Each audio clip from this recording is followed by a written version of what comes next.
Hello everybody, my name is Owen and I passionately work as a life coach, health coach, and I love to do relationship coaching also based on communication expertise or improvement, personal healing and personal awareness. So in this is a video response to my really lovely friend Ulf, who I admire and respect, and I'll put his channel in this video or down below. He has a YouTube channel also, and he's an empathic person, and he works doing healings. And I've met him in person, and I met him on the internet first. Actually, he found me first on the internet, and for a few years, or for quite a while, he was watching my videos, especially based on health, but I think also on spirituality and personal development. And he said I helped him a lot before we even got a chance to meet in person in La Palma in the Canary Islands, which was really nice to meet him. He's a lovely, heartfelt person who cries easy as a man. He's bigger than me. You can't see me now because I'm not standing, but he's a beautiful spirit anyway, and I like him a lot.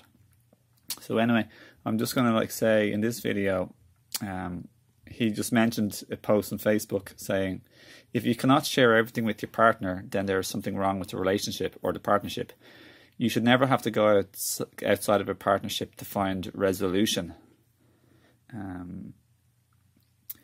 And I do feel actually that on the higher level he's right, that the more we grow and become more aware and emotionally grown up. What else did he say?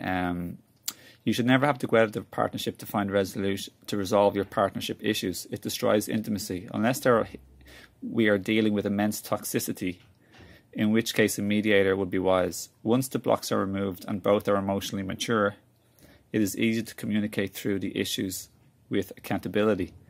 Lack of accountability and maturity is #1 relationship killers. So yeah, in my life and in my relationships, I've seen this to be true. Like, basically speaking, we're talking about accountability. He's focusing on accountability, which is taking accountability for your behavior, your words and your actions, taking accountability for how you respond consciously and carefully, or how you react unconsciously, immediately, and over the top, over emotionally, and just basically unconsciously and destructively. So do we respond carefully and consciously in our life when our partner triggers us? Because basically speaking, to be honest, it seems a lot of relationships are there to trigger us. The other person triggers us. They act as like a mirror so we can see ourselves better. Because when they trigger us, that doesn't show us them. Our trigger through them shows us. So they're only showing back our unresolved, unhealed, unprocessed trauma from the past. So obviously they're showing their own traumas and triggers too to us, but when we get an emotional reaction, that shows us our emotional reaction. So I agree with Ulf. When we mature more, we become accountable more. So it doesn't mean we become perfect. I asked Ulf, yes, I said that's when people are cannot share everything with their partner. I said that denotes that there's still various blocks and troubles in the relationship. That said, most people are like that. So what you're describing is the higher state, when people can communicate without needing to go outside and talk. Sometimes we also need other people's opinions to help us on our way to learn and to grow and to become clearer and more healed. And I agree with what Ulf responded. Once the blocks are removed and both are emotionally mature, it will be easy to communicate through the issues with accountability. So accountability means you don't blame another person. So for example, you take accountability and take responsibility and say, okay, I agreed to this, or I acted this way, I said this, or when you acted not the best, then I acted not the best. So it's about not focusing on the other person and instead looking at yourself and what could you do differently and what can you learn and what decision can you make today that's healthy and balanced and mature. If that means leaving an unhealthy, perpetually unhealthy and toxic relationship, that's great. say goodbye, and both people can move on happily in their journeys. If that means learning from your mistakes and the other person learns from their mistakes, and you talk about this and you learn together, then that's fantastic too. So it's about raising your vibration or becoming clearer and more accountable and responsible and healed. So I just thought I'd make this video because I thought this was an interesting post, and I thought my next reply also was like pretty interesting. I also said that also I'd like to say that what you're describing doesn't always mean fluffy, perfectly peaceful relationships always. I'm not sure if people think you are, or if you think you are always going to have this perfect and peaceful, fluffy relationship. Maybe you are, but I doubt it. I find that unless a relationship is excellently communicated and responded to excellently in the highest order, then life's stresses and upsets and miscommunications can cause stress, or people not having needs met, or people chasing things can also disturb the peace and fluffiness. For example, people chasing their wishes and hopes and desires and what they want so much, and also people also chasing addictions. They are factors that can get in the way of things, this beautiful, amazing, perfect, glowing relationship you describe. And there are other important factors too.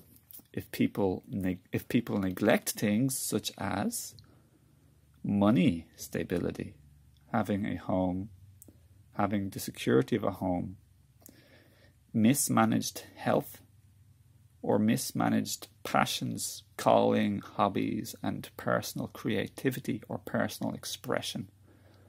If you mismanage or neglect these things, it can lead to frustrations or tensions or upsets that can get in the way and influence you in your relationship.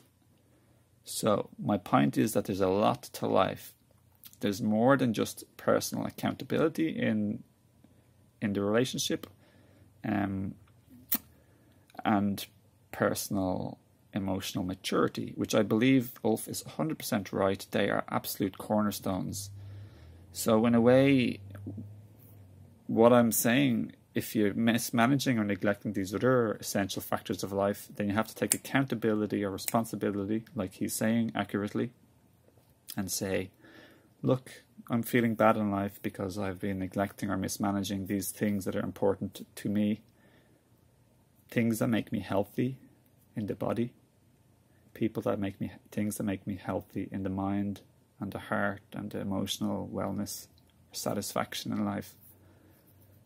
When we mismanage any of these things, health, physical, mental, emotional, spiritual, we are not as high and we're more likely to be low, and that leads to more unconsciousness or reactiveness in the relationship.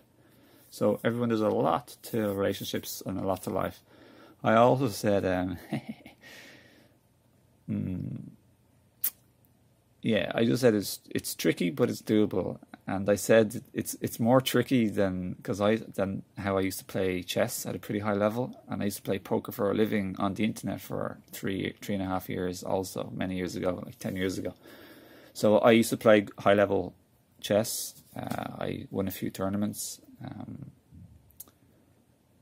Actually, I won 4 out of 6 tournaments, which is pretty good. Actually, maybe even 5 out of 7, if you include the childhood chess tournament I won in school.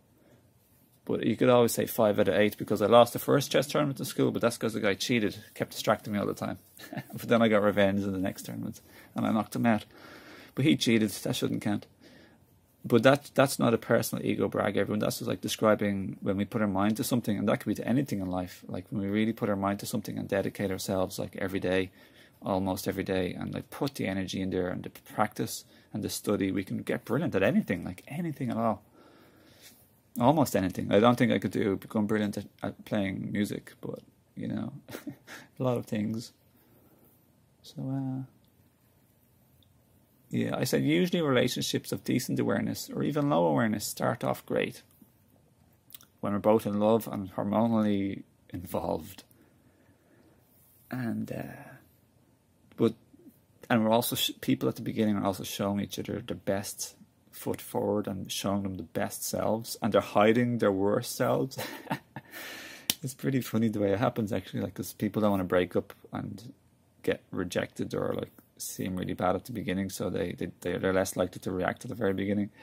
But once they feel in the relationship a little bit, then things can start to wear off and people's like real issues come to light. And that's not them showing you their real self. That's showing you at the beginning, when they're showing you their best self, that's showing you their real, like, people are really beautiful at heart. Like when an old woman falls, when there's an accident or disaster, people want to help each other. That's their instinct. So people are really good. It's only all the blockages that like make people physically sick or make people mentally, emotionally, spiritually not beautifully behaved and like not all loving and kind. It's the blockages, everyone. So it's all about undoing and releasing and letting go of the blockages and the obstructions and the falsehoods and the rubbish, basically speaking, and the clarity and the truth sets us free, and then we are very healthy, and then we're very loving beings. So yeah, that's all I wanted to say. So accountability and responsibility, trying to be more emotionally mature instead of having tantrums and lashing out. Like, it's hurtful and draining on anybody and time consuming, especially if you're more like open and loving to the person who's lashing out. When with someone who you love and you're really open to hits you mentally, emotionally, physically, it hurts more, you know, because you have your door open to them. But if a stranger calls you a name, it doesn't have as much impact than if your lover calls you your name. The person who's supposed to love you and you love them and you're open to them. So, especially if you're a high empath, you're high sensory, then obviously it's going to be super more draining, because people who are highly empathic and high sensory, and they're often like psychics and mediums or channels too, they absorb energy like hugely, like, so they have to really manage their life carefully to avoid the drama and low energy places and people. So like, one thing I want to say is that none of us are just suddenly emotionally accountable, like emotionally mature and accountable.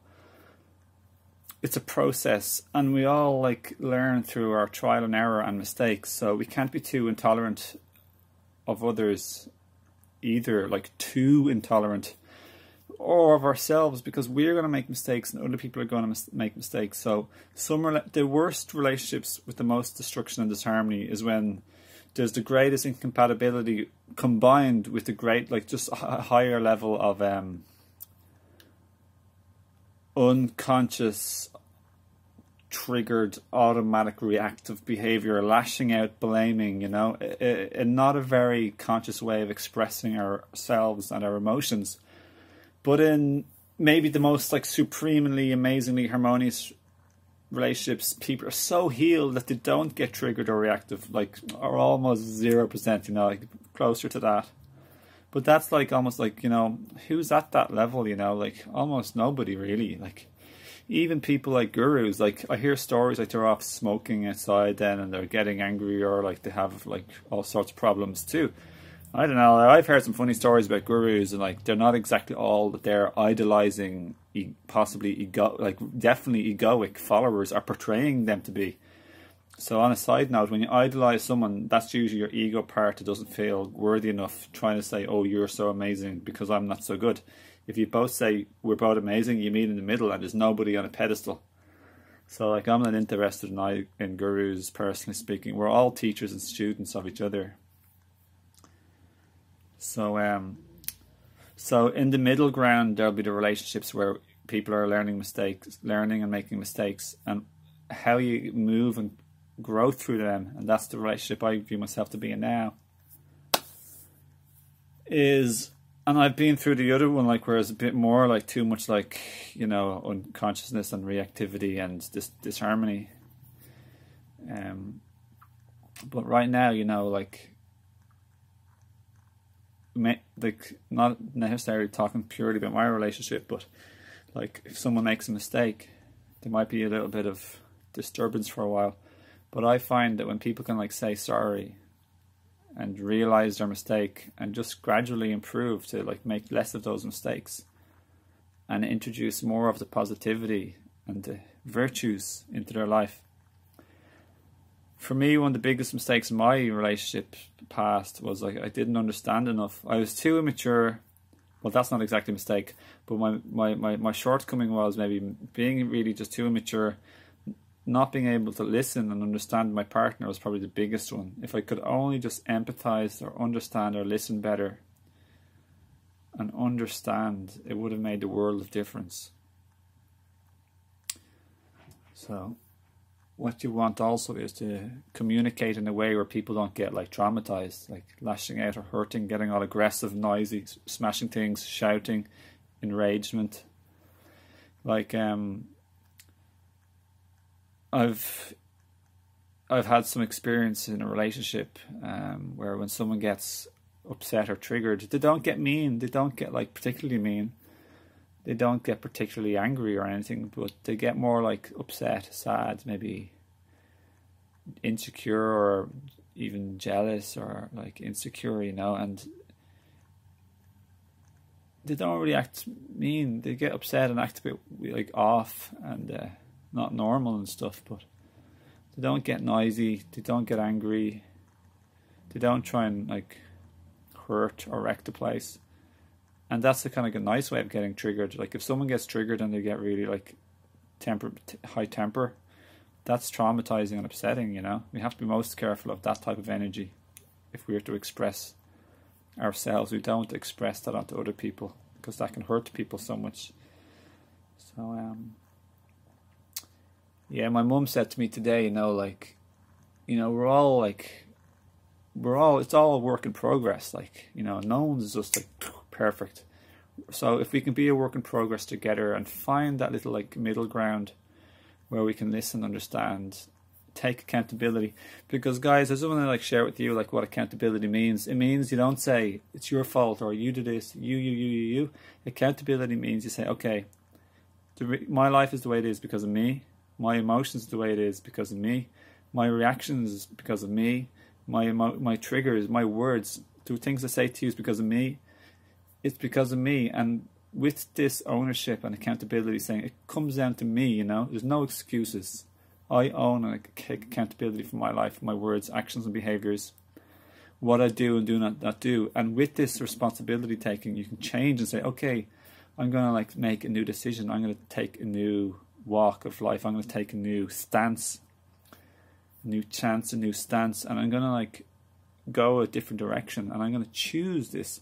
So for example, like let's say in my life I've had like bloody like I've had my partner feeling insecure, like waiting to have a home. It's really bothered them, you know, want like too much like traveling or not having enough like homeliness and security, centeredness, groundedness. Or I've been like I lost a lot of money in my life, like 140,000 Canadian dollars or 130,000 US, 120,000 US dollars now, or 100,000 euros or so. I had excellent health and I lost that. You know, I was pretty much like very, very weak and then kind of disabled and crippled to a reasonably high degree. I wasn't in a wheelchair. So what the point I'm trying to make is, like, we can always make excuses and say, oh, well, if only I had this, then I'd be a good partner, then I'd be in peace, then I'd be happy, then I'd be sweet to you, then I'd be romantic, then I'd be intimate and affectionate more, then we'd have better sex relationship, then we'd have better intimacy, then we'd have more fun. Or you could say, like, well, what about, like, if we can all say, if only I had this, or if only I didn't have this. And what I want to say, guys, when it comes to taking accountability for your life and responsibility for your life and behaviors and actions and words and thoughts, you can't just like blame it on something else that you don't have, or just something that happened to you, or something that you're dealing with. Of course there's influences, but at the end of the day, in my humble opinion, we have to try and like step up stronger to the plate, so to speak, and say, okay, well, it doesn't matter, regardless of all this, I'm going to do my utmost best to bring as much virtues and high vibes and like love, kindness and attentiveness and care for detail and effort in this relationship. Instead of just saying, oh, well, I'm going to wait for this to happen or for this to go away, and until then I'm going to be a bit zombie-ish or like in average mode. There's no excuses to be in average mode. Like, you know, there isn't, like, of course we have to deal with whatever's, like, if we lose a leg in an accident, or we lose our money, or we get super stressed, we lose our job, of course it's going to affect us. And I'm not trying to say pretend it doesn't affect us. deal with it affecting us, but at the same time, this is the same time message I'm sending. At the same time, try and like be as utmost determined to make the most of things and to bring in the sweetness and the goodness to the relationship instead of just letting the relationship be ruined or affected really badly. I've been in a relationship where it was like being average for a very long time, or even below average, and I was waiting and hoping, and you know, everyone can do that. And I was learning and growing, and I've no, like, sad for some of my mistakes. But anyway, it's an interesting topic. Evan, what are your views? Leave them below and let me know what you think. Let me know the greatest things you've learned, that is like biggest lessons you've ever learned in relationships, and your biggest mistakes. And then maybe other people can read the comments and see like, oh, that's a really big mistake. Oh, that's a really big lesson. And then maybe they can learn from it as well. So everyone. All right, everyone. Thanks for watching. Hope you enjoyed this video. Wish you all the best in your life and relationships. Life and relationships are very complicated, so I wish you all the best and take care. Lots of love. Namaste, and have a beautiful day, week, and decade, and year, and month, everything going forward in your life. And leave any comments or questions below, and please share if any of your friends or family or social media could benefit from this video. I'd love it if you did. We can all learn more together and make the world a better place for us all. Higher consciousness, more healed, and more fun, better things in the world. And of course, do subscribe for more videos on spiritual, body, mind, spirit, and herbs, detox, healing, healing your body physically, and also healing and growing and becoming more expanded as a divine human being and spirit. So have fun today and be healthy and get out of nature. Bye.